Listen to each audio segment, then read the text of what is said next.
Ladies and gentlemen, welcome back to the finest Dawn of War Soulstorm this side of East Yorkshire. And today, we're going to do a thing, much like how we did the other week, where I played 3 ranked games in a 1v1 scenario with the tout. We're going to be doing 3 games, but these are going to be team games. I've realised that, a lot of new players tend to play team games because they're a lot less scary. And I thought, yeah, why not? So these aren't ranked games, but we'll be seeing a thought process, and hopefully by watching these games you'll learn how to do better in the team games. But really quickly, let's just introduce our players. We've got Zeal as the Imperial Guard on Team 1. We've got Po2 playing as the Chaos Space Marines, Ivan Vanker playing as the Tout, and Casa de France playing as the Orks. As our team, we have got Swartzia playing as the Sisters of Battle. We've got Jedi Master Yariel Poof playing as the Chaos Space Marines. Obviously we've got me playing as the Orks. And we've got Castania playing as the Eldar. So yes, essentially, in ye olden times, you might remember that my general idea for playing in team games was just to stay alive, really. Fight your own corner, survive, live, and then that's you committing your bit to the team. But my opinion has kind of evolved over time since then. And I've got the opinion of either, in a team game, you should either be looking for a fight or running away from a fight. All the while building up your economy and tech, as is standard in a game. And just as I said up there, I'm looking for a fight. I've got the big mech out, and Orks are quite easy to be aggressive with because they've got the exact same build order every single game. Don't have me in the chat, I know what I'm talking about. You go for your big mech, and then you shoot a boys, or you shoot a boys in your big mech, depending on how much you want to cap.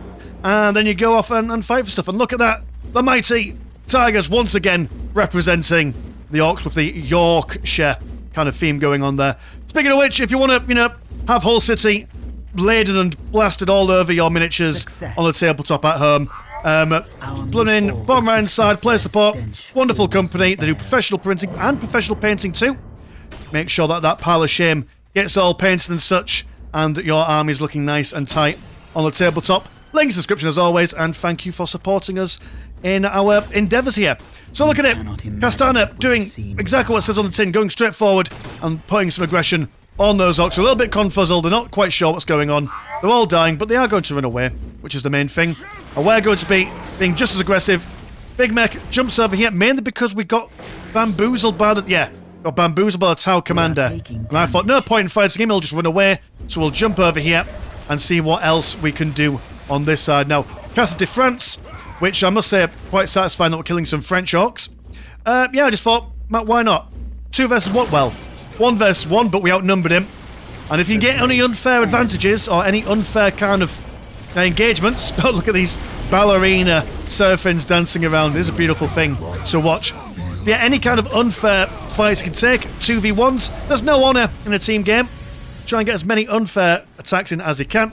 Lovely to see that Swatst over here is throwing down a face down with these Seraphins inside the Imperial Guard base, although, that being said, the Imperial Guard base is probably the worst place for these ladies to go. But then again, you don't know who you're going to spawn opposite of, so that's fine. But rather than double downing and, staying here, you could then bring these ladies over and fight some more vulnerable individuals. We are seeing Putu, which I'm probably pronouncing that name wrong, maybe French-Canadian, I don't know. Maybe it's an ultimate French people. Happy days for everyone. Yeah, so he's going to be throwing all his weight down over towards this relic against his Chaos opponent. And we've decided to come on down. Oh no, we haven't decided yet. Oh, spoilers for later. So we've got a lot of Eldar coming over here and doing bits and bobs there. And we're just putting pressure over onto this side. We're not going to press too far into the tower base because I know that they're somewhere, but I don't know where. But they are indeed just hanging around here, capturing their relic and such. So we're going to be looking around, not going too far into the base because we just want to be capturing all this good stuff in the middle of the map. As you can see, there's lots of gubbins to be capturing, lots of narrow choke points, and not negative cover, but like anti-land, in the sense of there's no land here, so you can't really traverse across this map very easily. Big Mech will be chasing this boy around while we let the shooter boys with now their big shooters to blast them apart. Eldar over here being chased away by a sizable amount of Orks. Double sluggers being reinforced to quite sizable amounts. Got also a flamer in there as well for AoE and morale damage. And shooter boys here massing up their numbers, but not getting any of their pile of guns. You'll notice that Casa de France has invested a lot in, increasing the size of his squads, was we've gone for the absolute barest of minimum, mainly because after one war banner, we can build up a pile of guns. Once we get that pile of guns, we're then able to get the big shooters, and then you're just laughing. One squad of shooter boys can take on quite a lot of stuff if you're sharp on the micro, as it were. Which I'm not. I mean, if you've seen the last time we did a video like this, where I showed you 3 games of me playing, you'll know full well my micro is absolutely terrible. But that's why I quite like the big mech in these situations, because it's quite forgiving. He's got a teleport. So it's very rare that I'll teleport aggressively. I'll always be defensively. Mainly because I'm just a terrible human being who can't micro at all. So yeah, we're just, minding our own business over here. Denying things. Got some corn berserkers, which always appreciate it. They're probably one of the worst melee units in the game, but they're aesthetically very pleasing. And lovely to hear them screaming and shouting and all that stuff. Now we're, capturing this stuff and chasing away this. We see 2 Fire Warrior squads, and we know that these 2, plus a Tau commander, we can't go up against with just 1 squad of shooter boys. So we're going to run away, thankfully, because we've been so aggressive. We've scared Ivan Vanker into a submissive state, so he's going to run away from us, even though he had no right to, and then we're going to run away before he realises the error of his ways. He set up a snare trap thinking we're going to go for him, but oh no, because the Eldar are messing over here. We've got a teleporty thing over yonder, and so we're just going to wait for him to engage, and then just as the Orks think they're going to, bamboozle these boys, we're going to come straight on in.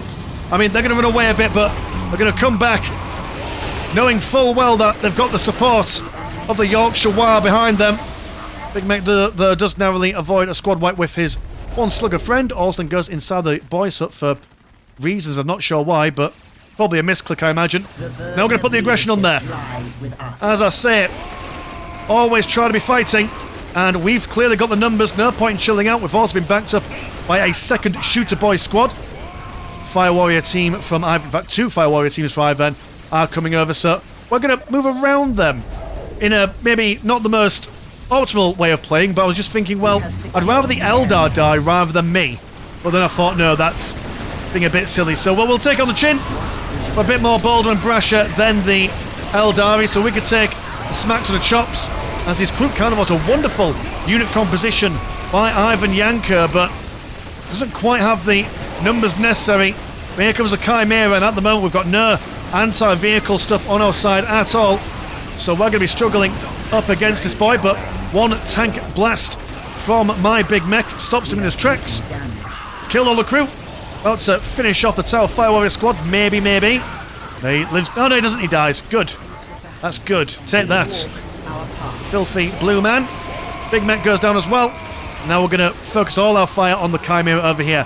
While that's going on, the Chaos Space Marines, now look what they're doing, right? They've got the potential to do a lot of damage. They can keep on pressing and pushing and such. But what they're going to do is that they're going to slow their advance by building defences here. Now, what they could do is take all these lads, now that they've got the defences up, maybe build a Rhino, come over here and then support their allies. Well, they're not going to. They're going to hunker down, which is what I've learned now is not the most ideal way of playing. Sure, you might lose your relic, but that's better than losing an ally. But thankfully, the Zale over here has come on over with all the Chimeras, but what an absolute shame. As we were running away, as we were beaten back by the Imperial Guard advance, the Orks gave in, which is one of my most frustrating things at the moment, is just people giving up, when clearly there was a chance to come back from this. He still had his strategic points, more or less, and he could have, just carried on, but he didn't. So that's his team well and truly shafted. Not saying that's the end of the game. You can still win 3v4, it's just that you're on a ticking time bomb, really.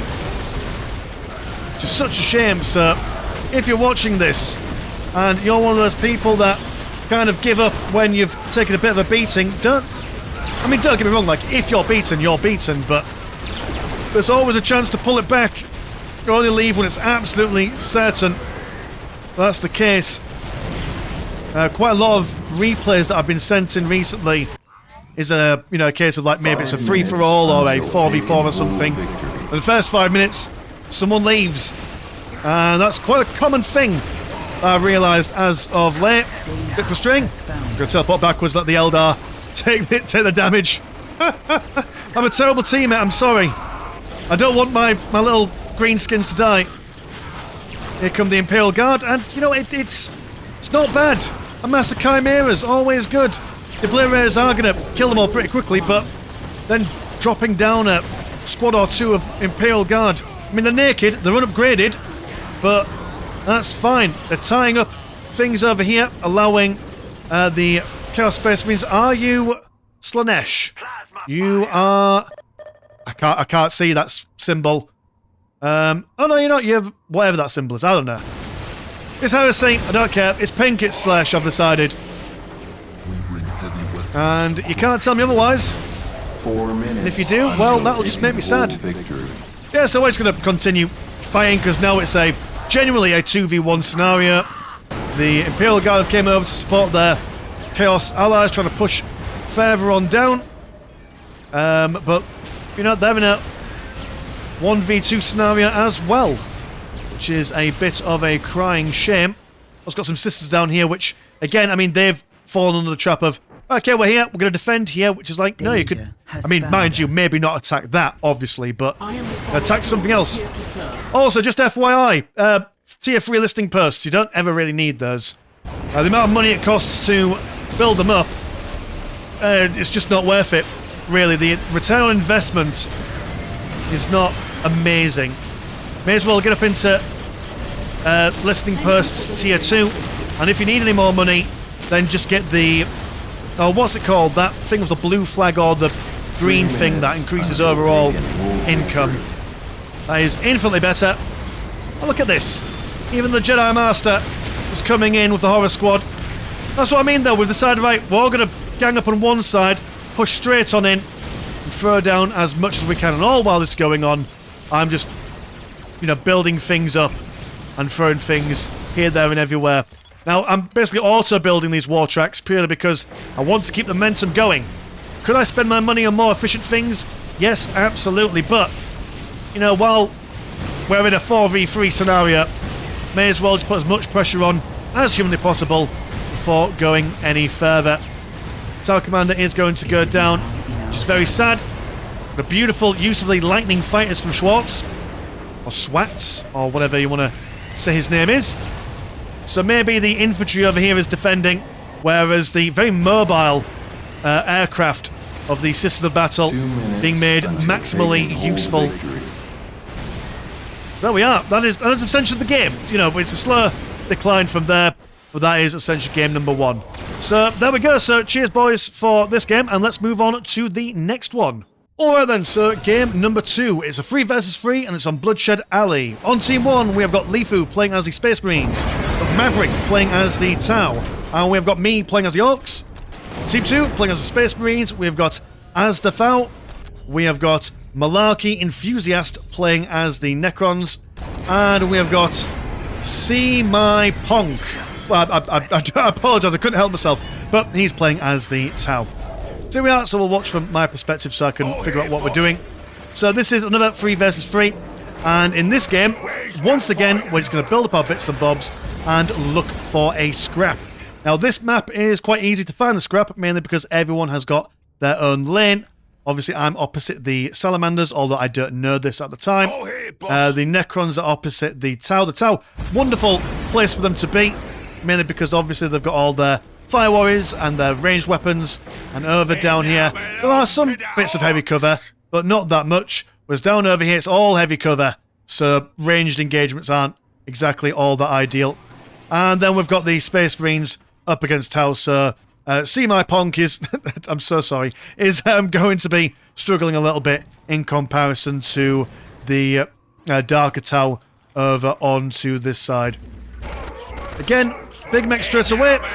And then we're going to be going for our shooter boys. And before even thinking about anything, I'm just going to air move him in this direction and see what he can be scrapping up against, while everyone else is building up their bits and bobs, although it does look like that Maverick is going to be sending his Tower Commander up down the middle. I'm not sure why my Slugger boys have decided to take the scenic route, but you know what? If you can't take the scenic route, then what's the point in even taking any routes? Do also like how Malarkey Enthusiast is bringing out his Necrons as well. Not going to keep them inside the base for very long. He's going for a small handful of plasma generators. If you're wondering how many plasma generators to go for as a Necron player in the early game, usually 4, maybe 5 or 6, depending on how heavy on the economy you want to play it.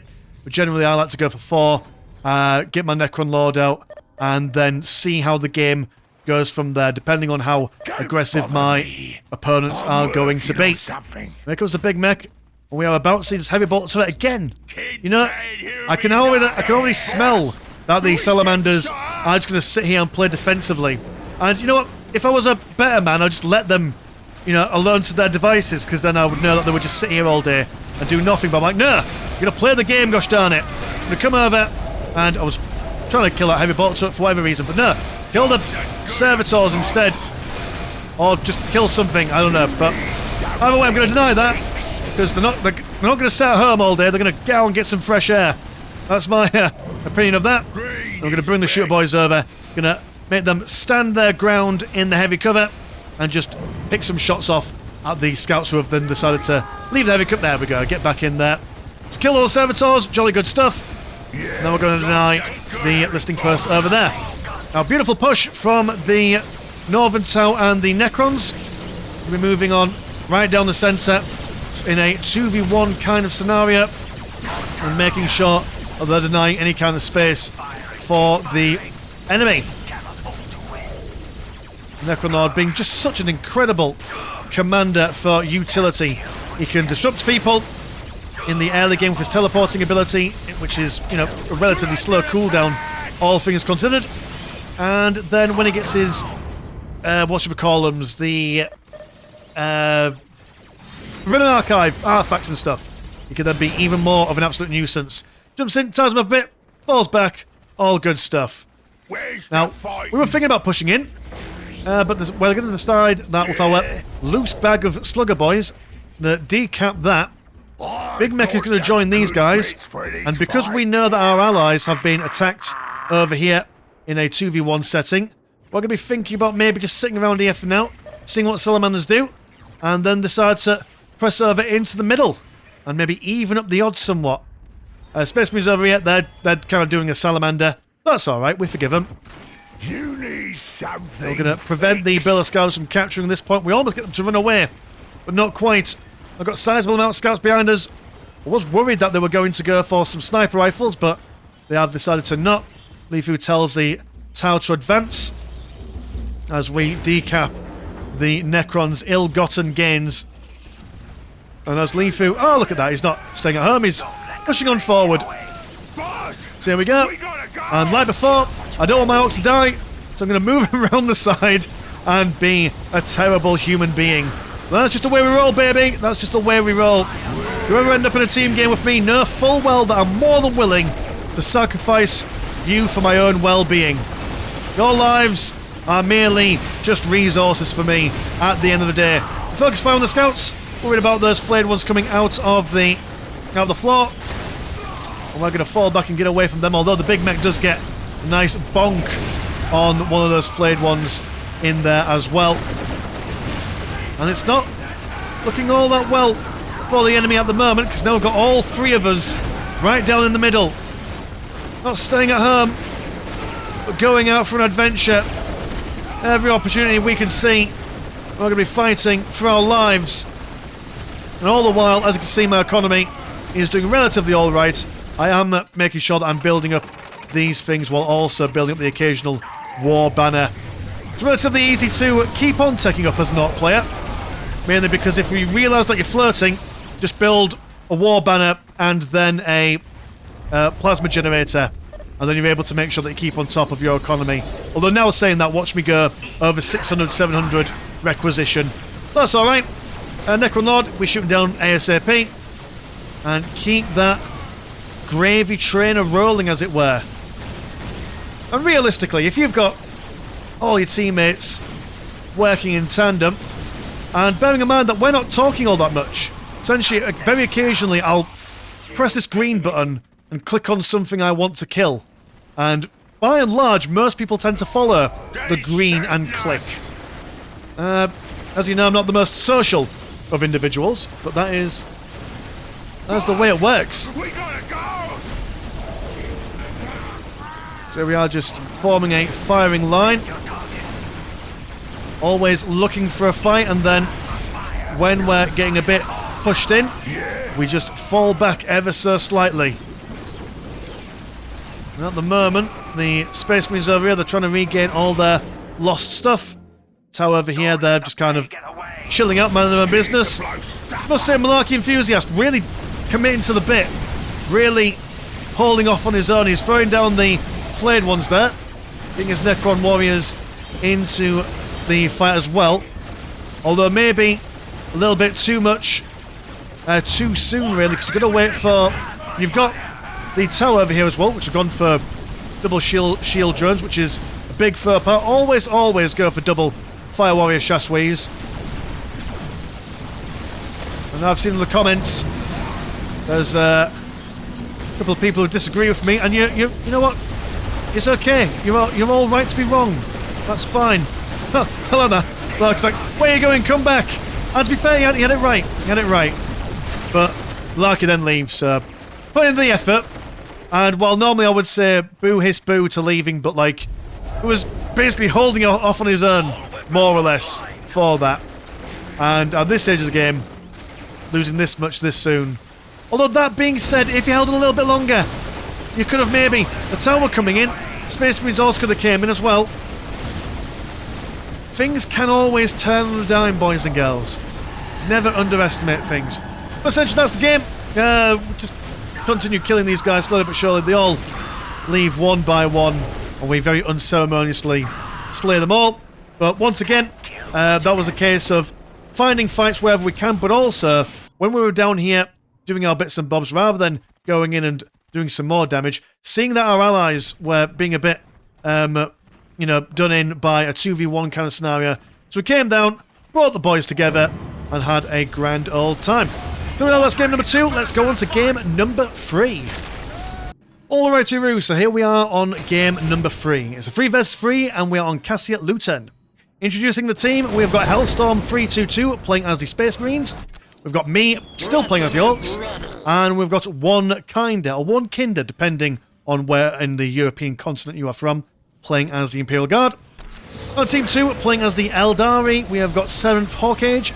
We've got Naughty Zerg playing as the Orks, and we've got Vieja Suicida. I know I've bastardised the pronunciation of that, but leave me alone. I'm a grown man doing my own business.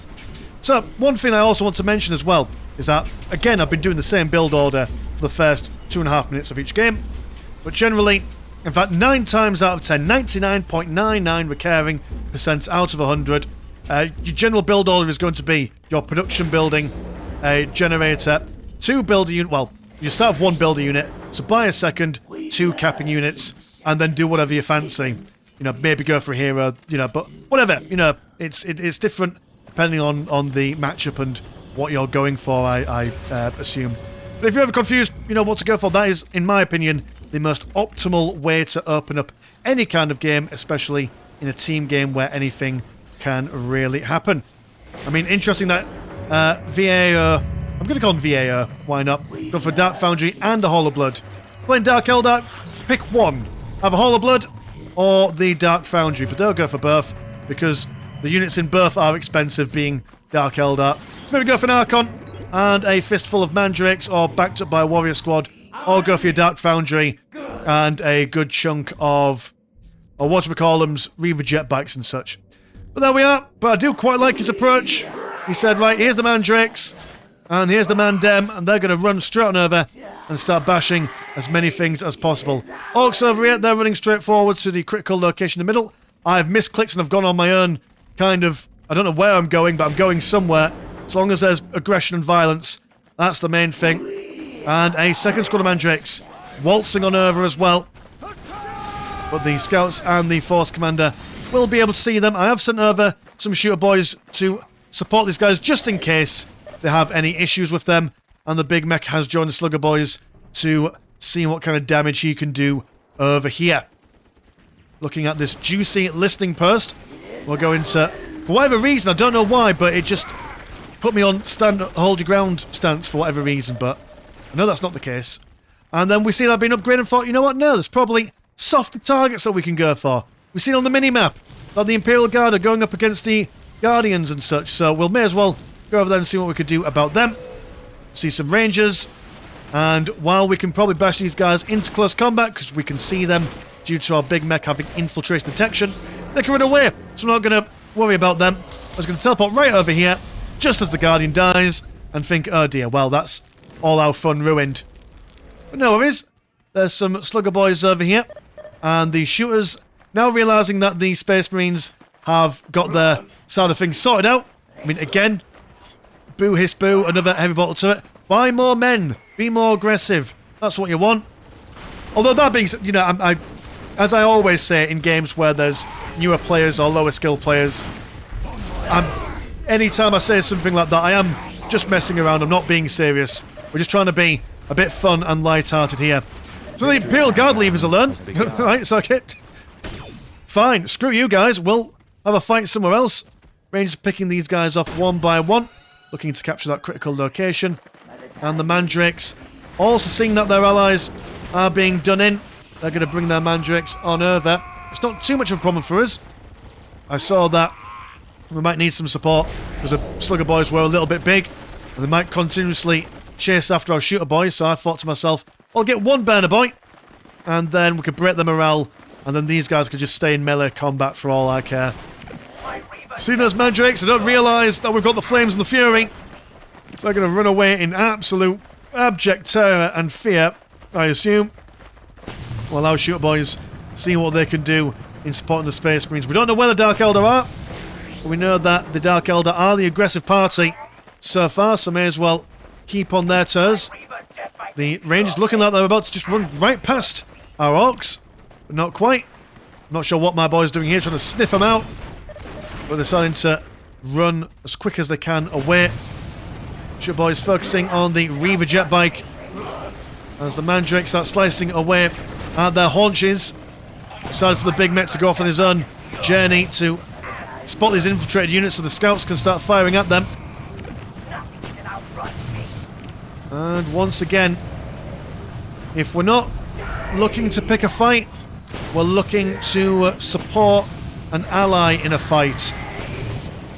While it was probably better if I kept my big mech with my Shooter Boys, that way I could teleport them out of danger. That little bit of infiltration detection, although I don't know if they have the scout or the skull probe there. But yeah, now I realise that's too much firepower going on, so we're going to hide behind this thin line of scouts. Again, use them as a meat shield. The Shooter Boys are going to attempt to take down these sluggers over here. Now the Imperial Guard, they've been left to their own devices. The Commander Squad just looking lonely at this neutral strategic point while the other guys come over and try and capture it. Noise Egg bringing out the Storm Boys, and a cheeky little frag grenade breaks the morale of the guardsmen instantly. Also AoE damage as well, and a second squad of Storm Boys as well. Now one amazing thing that you could do as a Ork player is rather than go for one big squad of any kind of unit, go for two smaller squads, and they will cost you the same amount of population cap as in comparison to, like, you get two scout squads and they cost, I don't know what, like 2 squad cap each. You know, it's 4 lots of Storm Boys is the same amount as 8 Storm Boys, oh sorry, 2 lots of 4 Storm Boys, same squad cap as 1 lot of 8 Storm Boys. If I'm making any sense with my maths. You know, being a bit buggered here by the Storm Boys, rather than chasing after these guys, he decided to consolidate. He's chasing over on one of these guys. I thought I'd be able to fight them off in close combat because they've got the big mech, but they've now decided to leave the big mech alone as I try and reposition these Shooter Boys here. These guys will try and move over onto the other side and do some damage, but the morale has been broken by these pesky Rangers. No one likes them. There we go, they're there. Keeping on top, throwing another frag grenade as well, killing one of our boys as well. And the sluggers and the big mech really struggling to keep on top of these lads. And with every moment that goes by, they're auto-reinforcing as well. So they're slow but surely becoming more and more of a problem. If we can't keep their numbers down, it's very easy for your frontline positions to be overwhelmed by a mass of storm boys. We do have a war track, which is always good if you get a little bit of early vehicle armour out. These storm boys will struggle to do any damage to him. And the war truck is a useful vehicle because while it does come out as anti-vehicle straight away, you can also get that bomb chuck at for a little bit of area of control. But word beside us, Veyer has brought in a small fistful of Reaver jet bikes, bringing them all to a really small area. And then a big zap from the big mech. A couple of rockets later, they're all dead. Be really, really careful with the Reaver jet bikes, mainly because they take any kind of AoE damage. One rocket's one of them, they all take damage around them, so you've got to really make sure that your Reaver jet bikes are not in such a small huddle. It would take ages to kill 7 Reaver jet bikes if they're all spaced out. Nope, just a couple of rockets and a zap from the big mech to hold them all in place. That's what you want to see. And a flanking manoeuvre from the Space Marines. And yeah, just a beautiful use of the whatchamacallums, the Grey Knights. So everyone's in free fall. The Reaver jet bikes are continuing their push, although now they've got our war tracks out. Those boys and their little flirty bikes will die very quickly. Marine squad falling back. Team 1 has got the critical location countdown victory on the go. We've got the... we don't have that one. We've got the one on the far left and the one on the far right. Well, both aren't being defended, so they will be easily captured. And the Storm Boys say, alright, okay, well you can chase us around this way, but we're much faster than you are. Naughty Zerg playing that aggression card. He's not giving up at all. He's also gone for the more choppy research and the bigger boss stuff, but thankfully we do have a Basilisk somewhere on the map. Yeah, one over here. So there's a fair bit of damage, AoE style. We've sent the Imperial Guard over to fight on our behalf where they're supporting them with a trio of war tracks, do some damage. We're sending all our boys reluctantly all the way back home. 5 minutes until Thank goodness my gracious me there has decided to go over this way and start bashing that thermoplasma generator rather than go for any of this stuff, although I suppose a lot of war banners do a lot of damage. Could have gone over here and done some damage, but thankfully no.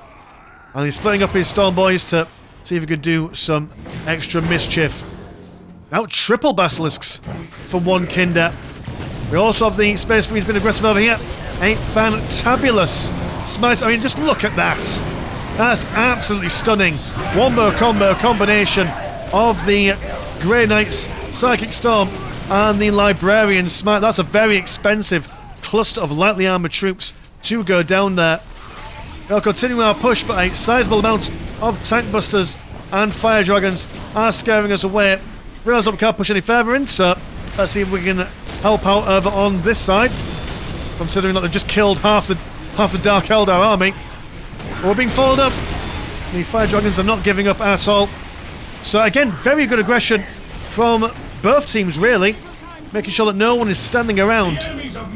So we'll do what all self-respecting Orc players do and run away. We see a target here that we know that Space Marines can't kill because they've got no anti-vehicle, so we'll just focus on that as best as we can. Our accuracy isn't great, but we're having fun, and that's the main thing. Guard's still knocking around. Got the command squad with a Priest and Psyker, the best combination in the early to mid game. In fact, to be honest, it's probably best one in the late game as well, until you're able to get more guys from all your upgrades. And they're just being a mischief. Not losing that much in the way of money, considering that the Guardsmen cost 20 blue. But they're holding these guys down in this position here, which is all fine and good. Well, I'm sending the boys in and a couple of knobs to see if we can decap this critical location, just because we're on that countdown, and I don't really want to be in the middle of a countdown while we're on the back foot. I mean, if you are having to play defensive and you've got to do a decapping of a critical location, that does mean they've got to put some pressure on somewhere where you might not necessarily want to. So even if you're not planning to win by this metric, at least going for it is, not a bad idea. And we thought, right, okay, well, the Space Marines are holding the Dark Eldar down.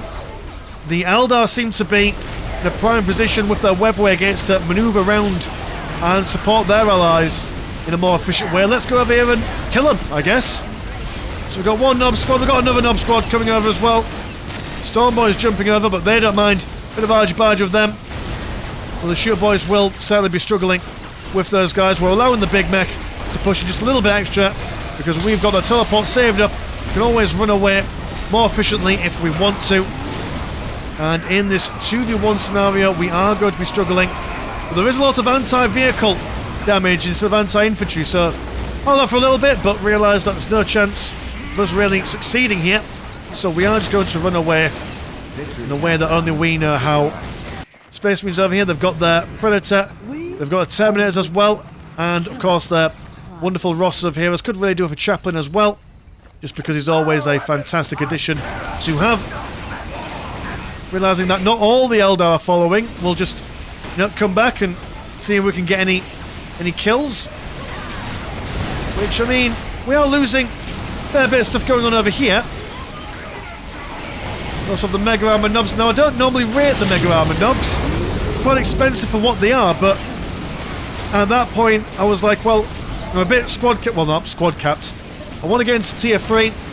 Don't have much else to spend things on at the moment, because I don't want to invest in a lot of Shooter Boys and have to kill them anyway. Let's get some Mega Armor Nubs. They can tie things up in close combat and just get in the way, so to speak. So, this is the one time I'm actually really grateful that someone's been at home building up all the heavy bolter turrets. We're going to hide behind these. Just hope for the best. All the basilisks soften these guys up for us. And again, we realise, okay, the Orks are not following up anymore as well, so let's just poke and prod and see what we can do. Seer Council, no joke there. Every single model in there having commander armour makes them really, really resilient. So I'd say that it's basilisk struggling a bit, but oh my goodness, look at that. That is just a fantastic piece of timing. As those Storm Boys were coming in, what's your name called? One Kinder, brings all that damage in. Absolutely phenomenal stuff. I say, I've been spoiled by allies in these 3 games at the moment. Storm Boys are going to jump in once again, but we're holding as best we can. Now also got the flash kits coming in. Over on this side, the Dark Eldar have got a... Oh, there we go, look at it. The Mighty Talos. Here he is. I mean, he'll die, because he won't do much, but he's there. And look at that power thing. He's able to get from A to B with very little problems going on. But the Drukhari are being pushed back by the overwhelming heavy infantry of the Space Marines. And we are getting a little bit of a pushback on this side as well. You also noticed I've been able to put the shadows on for once, with relatively small amounts of frame drops, which is very nice for the most recent patch update in Soulstorm.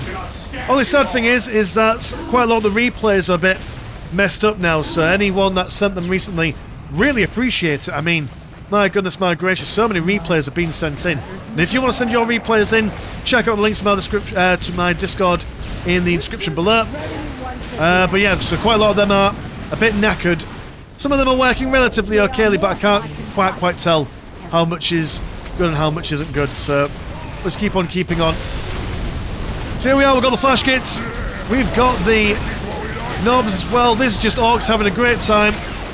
But the Avatar Arcane, a big beastie in his own right, walks on in.